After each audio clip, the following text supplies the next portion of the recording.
नमस्कार, वर्षा रेसिपीजमध्ये तुमचं खूप खूप स्वागत आहे। आज आपला मेनू आहे ही सुकटीची चटणी। मस्त झणझणीत आणि चमचमीत अशी सुकटीची चटणी आपण करणार आहोत।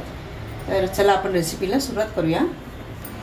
इथे मी 100 ग्रॅम सुकटी घेतलेली आहे, हे बघा, आणि ती निवडून घेतली आहे आणि आता आपण ती जरा चाळून घेऊया, कारण त्याच्यामध्ये जरा कचरा वगैरे असतो, तर तसा बारीक कचरा चाळणीने निघून जातो। काही छोटे खडे वगैरे असतील तर ते निघून जातात, माती वगैरे। सुकट आपण आधी भाजून घ्यायची आहे। सुकटीची ही रेसिपी अशी खूप सोपी आणि साधी आहे, त्यासाठी जास्त फार सामानही लागत नाही। नॉनव्हेज खाणाऱ्यांसाठी ही झटपट होणारी अशी रेसिपी आहे। सुकट आपण भाजून घेतली 1-2 मिनिटं, काढूया आता।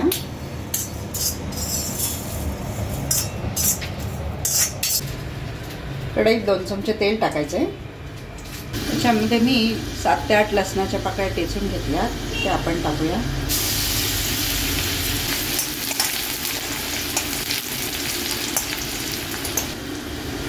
दोन मोठ्या आकाराचे कांदे घेतलेत बारीक चिरून, ते आपण आता याच्यात घालूया। सुकटीला कांदा जास्त प्रमाणात घातला तर सुकट छान, सुकटीची भाजी खूप छान होते।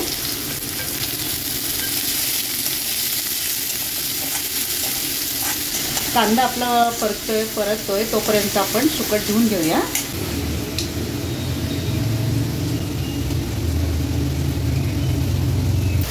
कांद्यामध्ये चवीपुरता मीठ घालूया, म्हणजे कांदा आपला लवकर परतून होईल। आणि लालसर असा कांदा परतून घ्यायचा। कांदा छान तांबूस कलरवरती आपला परतून झालेला आहे। आता आपण याच्यामध्ये जी सुकट घेतली होती धुवून ती टाकूया। अशी पाण्यातनं काढायची आणि ती पिळून त्यातलं पाणी काढून ती कांद्यामध्ये टाकायची।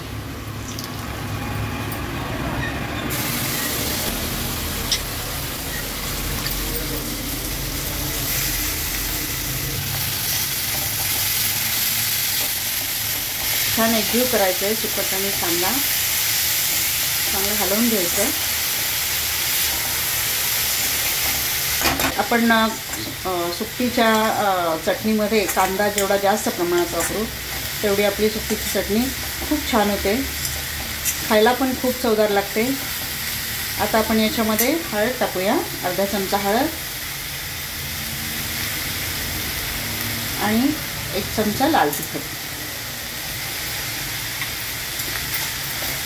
आणि हे छान एकजीव करून घेऊया।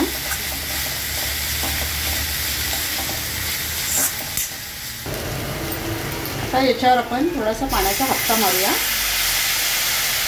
खूप जास्त पाणी नाही टाकायचं आपल्याला, अगदी थोडंसं, आणि त्याच्यावर 1-2-3 मिनिटं झाकण ठेवून वाफ काढायची आहे।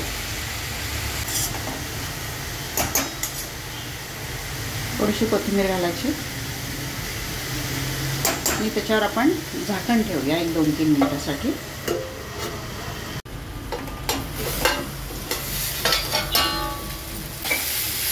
छान एकजीव झाली आहे सुकट आपली मस्त, आणि आता तयार पण झालेली आहे। खूप जास्त वेळ नाही शिजवायचं याला, 3 ते 4 मिनिटात सुकटीची चटणी तयार होते।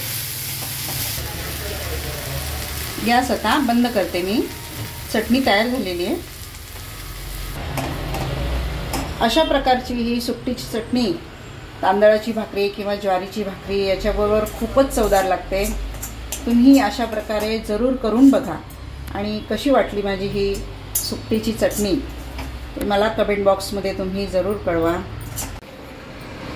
तुम्हाला जर माझी ही सुकटीची चटणी आवडली तर नक्की लाईक करा आणि जास्तीत जास्त शेअर करा।